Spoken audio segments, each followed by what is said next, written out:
There have been some major updates in the case about Mica Miller, and I feel like we should talk about those. The medical examiner has made a statement that her cause of death will officially be going down as a self-unaliving due to a GSW. Hi, my name is Lauren, and we talk about death and dying on my channel, and I have been on death scenes where this manner of death has occurred before many times. I thought maybe I could give you my little 2 cents on it if you'll have time to listen to the whole video. The case has gotten national attention because Mica had been expressing concerns about domestic violence, and the way that her husband told his entire church congregation that his wife had died had kind of set off some red flags for everybody, not gonna lie. But first, let's get to the breakdown of what the police department released today.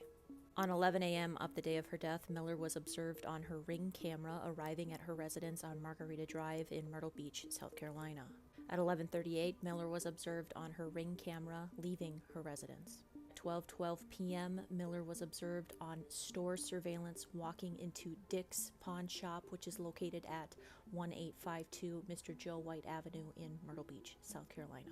At 12:13 p.m., Miller is observed at the register and initiates the purchase of a weapon. At 12:34 p.m., Miller is observed leaving Dick's Pawn Shop after purchasing said weapon and ammunition. At 1:27 p.m., Miller's black Honda Accord is observed arriving at a grocery and gas station. At 1:35, she leaves the store after purchasing a drink and getting gas. She then drove 41 minutes to Lumber River State Park, and at 2:54 p.m., Miller called the police department. I'm going to include this audio because I think it's important that you hear it. County 911, what's the address of your emergency? Hi, are you able to trace the location of my phone? Let me see. You don't know where you're at? At National Park. What's the phone number you're calling me from? Where's the park located at? In Fair Bluff. I have my location on, I think, on my phone. Find my phone is on. I just did my my location. Okay, I'm showing, hold on 1 second. Tell me what's, happened. I'm about to myself, and I just want my family to know where to find me. Okay, ma'am. Just listen to what I'm saying, okay? Let me make sure I got the exact location where you're at, okay? Just 1 minute. Because of that phone call, police officers were able to go to the park where they did locate Ms. Miller. During the investigation, Miller's phone and other personal belongings were located, and a search of her phone revealed that she conducted a Google search for national parks near me, and the Lumber River State Park location was provided to her phone. This is going to seem super coincidental, but I have been on calls where people go to national parks just like this, especially if they are women, because they don't want to create a mess for their family or their loved ones. They want an easy cleanup.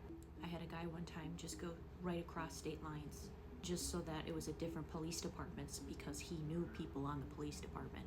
And the state park, it's open to the public. You can go somewhere remote in the park, and that's typically how it happens. The investigation, they have also confirmed that Pastor John Miller was nowhere near the site of where Mica took her life. He was actually off with another female somewhere else, which they were in the process of getting a divorce, and that's what adults do.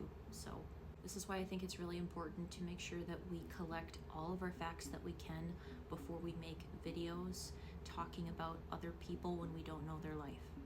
Do I think it's weird that he preached at church 2 days after his wife died and then announced to the congregation that she had died in the way that he did? Yes, I absolutely think that was a little weird. I also find it suspicious that his wife was saying that if anything happened to her, it was him who did it. I think this case is really, really, really sad. And I really wish that 911 operator would have attempted to help her more. Screamed at her, yelled at her, tell her don't do it, because Maybe that's what she was looking for. I don't know. I don't know if she could have stopped her. There was a video going around of family members thinking about getting a secondary autopsy. They are more than welcome to do that. They do have the right to request a secondary autopsy. That would have to be paid out of pocket. I saw an article that said that the head medical examiners from the medical examiner office did come in on his day off to attend the scene of this case out at the state park. And I want you to know that when there is a high profile case, or if there is any question on if there is a homicide or a self-unaliving, that is standard protocol when they get called to go out there. When you're the chief medical examiner, they call, you come. Doesn't matter if you're off for the day. So that tells me right there that they did take this very seriously when they did the investigation. Because if they hadn't, they wouldn't have done that. Head medical examiner shows up, they're the ones to take over the case.